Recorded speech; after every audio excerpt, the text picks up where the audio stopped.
সরকারি বেসরকারি যে বিশাল বৈষম্য, সেই বৈষম্য দূরীকরণে আমরা বিভিন্ন সময়ে আন্দোলন করেছিলাম।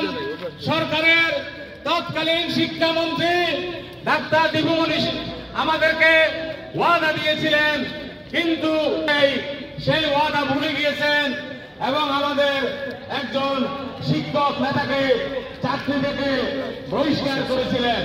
আমি আজকের এই মানববন্ধন থেকে সেই শিক্ষক নেতার চাকরি পুনর্বহালের দাবি জানাচ্ছি এবং শিক্ষাক্ষেত্রে সরকারি বেসরকারি বৈষম্য দূরীকরণে এবং বৈষম্য দূরীকরণের পূর্বেই সরকারি মাধ্যমিক বিদ্যালয়ের শিক্ষকদেরকে আমাদের উপজেলা মাধ্যমিক শিক্ষা প্রশাসনে নিয়োগদানে বিরত থাকার জন্য এবং শিক্ষা সংস্কারে শিক্ষা কমিশন গঠনের জন্য আমাদের অত্র উপজেলার সম্মানিত উপজেলা নির্বাহী কর্মকর্তা মহোদয়ের মাধ্যমে আমরা একটু পরেই ওনার মাধ্যমে স্মারকলিপি প্রদান করব।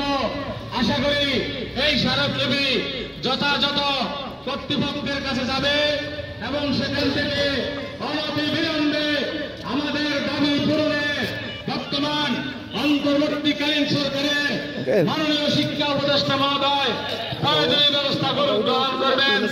আজকে আপনারা শাহরাস্তির প্রত্যন্ত অঞ্চল থেকে আমাদের এই শাহরাস্তির এই ইউনো অফিসের সামনে আসার জন্য আপনাদেরকে আবারও শাহরাস্তি উপজেলা মাধ্যমিক শিক্ষক সমিতির পক্ষ থেকে আন্তরিক ধন্যবাদ জ্ঞাপন করে আমি আমার সংক্ষিপ্ত বক্তব্য এখানে শেষ করছি।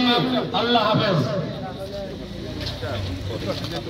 ধন্যবাদ মাধ্যমিক শিক্ষক সমিতির সম্মানীয় মহোদয়।